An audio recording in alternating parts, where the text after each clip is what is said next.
Baik, selamat pagi semuanya. Kami kelompok 8 dari PMM Universitas Muhammadiyah Sidoarjo. Dengan saya sendiri, Rasta Oktarananda, dan beberapa teman saya, Arinda Risma Diayanti, Rakel Atia Najah, Farida Dwi, serta Roni Latifah yang membangun kantor hukum bernama Zen Legal Consultant. Adapun visi dari Zen Legal Consultant sendiri yaitu pendampingan perkara hukum dengan sepenuh hati, tenang, profesional, bertanggung jawab, dan berdedikasi tinggi terhadap kerahasiaan klien dengan kebijakan hukum. Oleh karena itu, misi kami adalah menjadi kantor hukum yang berkualitas profesional dan menjunjung tinggi integritas dalam menjalankan kepercayaan klien serta memberikan pelayanan hukum yang maksimal dan ramah dengan memprioritaskan kepuasan klien. Adapun area praktisi kantor hukum kami adalah litigasi yang menangani beberapa perkara seperti ketenaga kerjaan, real estate, pidana korporasi, keluarga, hukum kriminal, dan juga keuangan.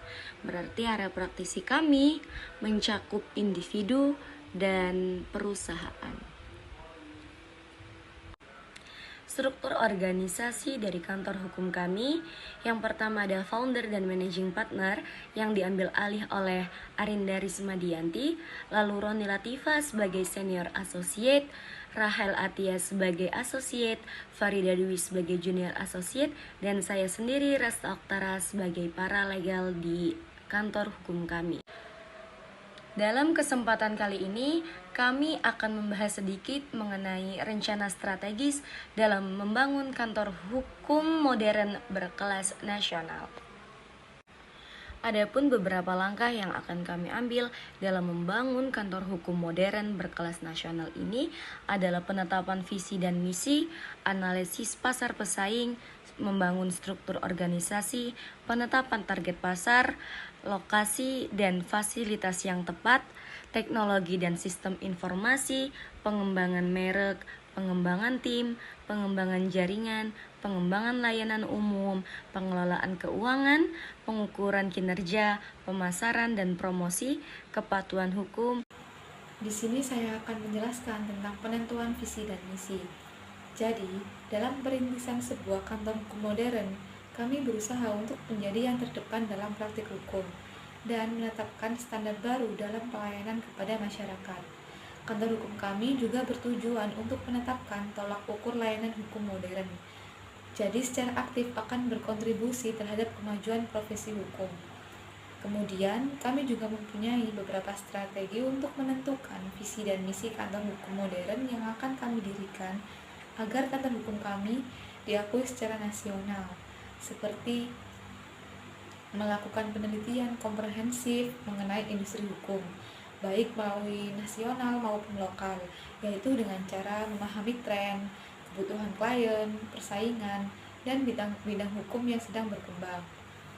Kemudian melibatkan anggota tim utama, mitra, dan penasihat hukum dalam diskusi tentang visi dan misi kantor hukum kami. Karena perspektif mereka juga dapat memberikan wawasan berharga dan akan memastikan keselarasan dengan tujuan keseluruhan. Kemudian memprioritaskan kebutuhan dan tahapan dan harapan klien dengan cara visi dan misi yang kami buat akan mencerminkan komitmen untuk memberikan layanan yang luar biasa dan memenuhi tujuan klien, mengantisipasi kemajuan teknologi dan tren industri hukum di masa depan. Dan kami juga memperhitungkan potensi perubahan dalam lanskap hukum, mempertimbangkan agar kantor hukum kami dapat berkontribusi terhadap standar etika dalam profesi hukum. Selanjutnya adalah analisis pasar dan pesaing. Kantor hukum kami memiliki beberapa strategi untuk menganalisis pasar dan pesaing. Di antaranya, yang pertama adalah menentukan target pasar. Nah, target pasar kami sendiri itu adalah seluruh masyarakat wilayah Sidoarjo dan Surabaya terutama yang membutuhkan bantuan hukum. Lalu yang kedua adalah menganalisis pesaing.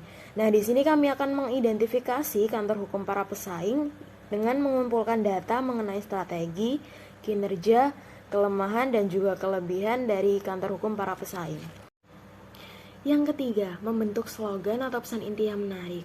Nah, hal inilah yang akan membedakan kantor hukum kami dengan kantor hukum yang lainnya. Lalu yang keempat adalah membangun personal branding sekaligus mengoptimalkan profil kantor hukum kami. Nah, di sini kami akan memanfaatkan sosial media agar kantor hukum kami semakin dikenal oleh banyak khalayak, bahkan sampai luar Pulau Jawa. Lalu yang kelima adalah melakukan analisis setiap 3 bulan sekali. Analisis ini ditujukan untuk menganalisis aktivitas pemasaran. Jadi, di mana aktivitas pemasaran tersebut jika efektif maka akan kami lanjutkan dan kami tingkatkan. Namun apabila aktivitas pemasaran tersebut sudah tidak efektif maka akan kami berhentikan. Selanjutnya yang ketiga ada struktur organisasi. Dalam struktur yang telah dipilih kantor hukum tersebut, pendirinya hanya ada 1 orang, maka kedudukannya akan dirangkap sebagai managing partner pada kantor hukum tersebut. Sementara untuk posisi lainnya yang tidak terdapat pada kantor hukum tidak jauh berbeda dengan apa yang telah dipaparkan pada butir C tentang struktur organisasi 1 yang ada di atas. Pada praktiknya, puncak karir pengacara yang bekerja pada kantor hukum hanya ada pada tingkatan senior associate. Dalam kondisi pendiri yang tunggal ini dapat saja langgeng, yaitu dalam arti ketunggalannya. Namun tidak juga menutup kemungkinan bahwa setelah beroperasinya kantor hukum, maka pendiri tunggal yang bersangkutan menggandeng mitra lain untuk ikut berpartisipasi pada kantor hukum tersebut, sehingga bentuk partner tunggal tersebut dengan sendirinya akan berubah dan mengikuti bentuk yang telah dijelaskan pada kantor hukum yang telah dipilih. Yang keempat adalah mengidentifikasi target pasar. Dalam mengidentifikasi target pasar tersendiri, kita harus mengetahui tren yang ada serta besarnya peluang untuk mencapai kantor hukum yang siap bersaing dalam skala nasional. Mentargetkan pasar khusus dengan memahami kebutuhan klien juga merupakan pengembangan kantor hukum kita agar menjadi kantor hukum yang berkembang. Dengan melakukan strategi pemasaran yang relevan dengan target pasar kita, lalu memperluas jejaring sosial dan kemitraan, sehingga menciptakan kerjasama yang saling menguntungkan. Sehingga kantor kita dapat memilih target pasar yang benar, yang dibutuhkan oleh klien pada perkembangan masa ke masa ini. Oleh karena itu, kantor hukum kita harusnya dapat membaca perkembangan kebutuhan klien serta meningkatkan diri dan juga kantor hukum menjadi kantor hukum yang dinamis dan dipercaya oleh klien. Seperti yang saya bilang sebelumnya, target pasar kami adalah target pasar yang mengacu pada company atau perusahaan serta kasus individu. Maka dari itu, kami akan melakukan pengembangan kantor hukum dengan pesat agar memaksimalkan kinerja kami terhadap klien-klien kami. Lokasi dan fasilitas. Lokasi kantor hukum akan kita bangun dekat dengan pusat kota dengan akses mudah, transportasi publik, dan area perkantoran utama. Keunggulan kantor ini adalah dekat dengan pengadilan, institusi keuangan, dan juga klien potensial.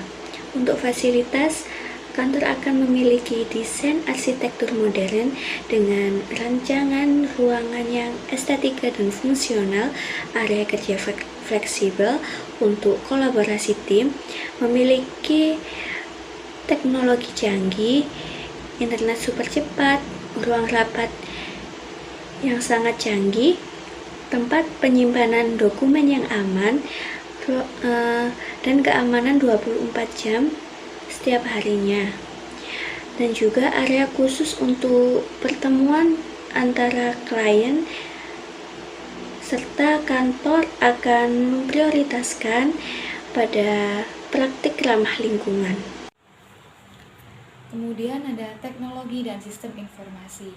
Dalam membangun kantor hukum modern berkualitas nasional, tentu kami memerlukan integritas teknologi dan manajemen informasi yang bijaksana, dan menyusun pendekatan secara terstruktur untuk menggabungkan teknologi agar berjalan secara efektif, seperti melakukan penilaian kebutuhan teknologi, menentukan tujuan dan hasil dengan cara menguraikan dengan jelas tujuan yang kami capai melalui adopsi teknologi.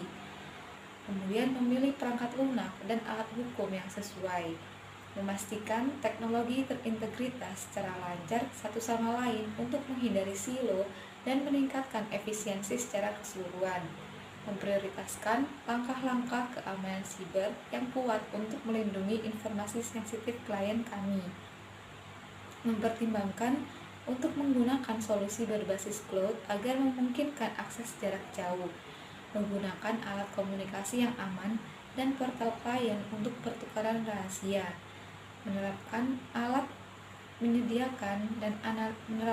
yang menyediakan analisis data dan kemampuan pelaporan. Kemudian, yang terakhir, memperbarui dan memperkuat keamanan siber. Selanjutnya adalah pengembangan merek. Bisa dilihat dalam logo kantor hukum kami, terdapat huruf Z dan L yang merupakan singkatan dari Zen Legal, di mana kami terinspirasi Zen dari budaya Jepang yang mengedepankan ketenangan dan kebijaksanaan dalam segala hal. Dalam konteks kantor hukum kami ini, kami ingin menciptakan citra kantor hukum kami yang tenang, terpercaya, dan penuh kebijaksanaan dalam setiap menangani perkara hukum klien kami. Lalu terdapat warna abu-abu dalam huruf Z yang berarti keseriusan kami dalam melayani dan membantu para klien. Lalu terdapat warna navy pada sebagian besar logo yang menggambarkan keberanian dan kepercayaan diri kami bahwa akan sukses dalam memberikan bantuan hukum pada para klien. Lalu terdapat lambang timbangan yang mengartikan bahwa kami akan menegakkan keadilan seadil-adilnya untuk klien kami sesuai norma hukum yang ada. Yang ke-13 ada pengembangan dan promosi. Dalam membangun kantor hukum tidak akan terlepas dari cara mempelajari dan menjalankan bisnis.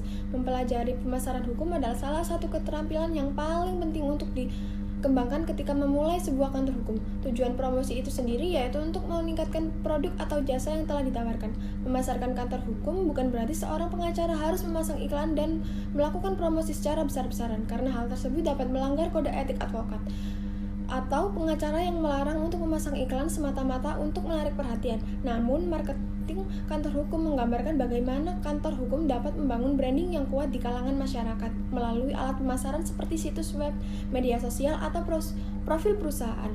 Selain itu, pemasaran kantor hukum juga dapat mengacu pada bagaimana seorang pengacara menentukan pesona, baik pengacara maupun kantor hukum yang akan menentukan pesona dari target klien tersebut. Selanjutnya adalah pengembangan jaringan. Pengembangan jaringan merupakan strategi yang sangat efisien dalam mengembangkan kantor hukum modern kita agar berskala nasional. Jika kita memperluas jaringan kantor hukum kita, maka kantor hukum kita akan lebih dikenal oleh masyarakat luas serta badan hukum suatu perusahaan atau company yang lain. Banyak cara yang dapat dilakukan oleh kantor hukum kita agar menjadi kantor hukum yang dikenal dan mempunyai banyak jejaring. Salah satunya dengan melakukan banyak promosi dalam media sosial, lalu dengan mengikuti sebuah acara-acara amal, lalu bersosialisasi dengan beberapa associate dan membentuk sebuah kerjasama. Tak terkecuali adalah kepuasan klien yang akan membangun sebuah referral marketing yang nanti akan menjadi pembangunan jaringan terhadap klien selanjutnya karena dirujuk oleh klien sebelumnya. Pengembangan layanan hukum untuk membangun kantor hukum modern berkelas nasional sangat penting untuk mengoptimalkan efisiensi dan efektivitas praktek hukum. Dengan rencana strategis yang kuat dan eksekusi yang baik, dapat mencapai kesuksesan dalam membangun kantor hukum yang berpengaruh dan kompetitif secara nasional. Kemudian, pengelolaan keuangan. Jadi, pada tingkat dasar, kami memulai dengan menetapkan anggaran, kemudian menerapkan pemeriksaan keuangan secara rutin dengan cara menjalankan laporan bulanan maupun tahunan. Kantor hukum kami juga menyiapkan anggaran sebagai fondasi penting untuk semua aspek keuangan firma hukum kami, dan memiliki sistem seperti menerima pembayaran dari klien, mengelola rekening perwalian, dan memisahkannya dari keuangan firma hukum kami. menyimpan catatan pengeluaran maupun pembayaran secara akurat, dan juga memisahkan keuangan pribadi dengan keuangan firma hukum. Maka dari itu, kami mempunyai cara mudah untuk memastikan pengelolaan keuangan kantor hukum kami dengan melakukan outsourcing beberapa pekerjaan yang terlibat, dan juga memastikan bahwa pembukaan kantor hukum kami tertata dengan rapi demi keberhasilan praktik dalam jangka panjang.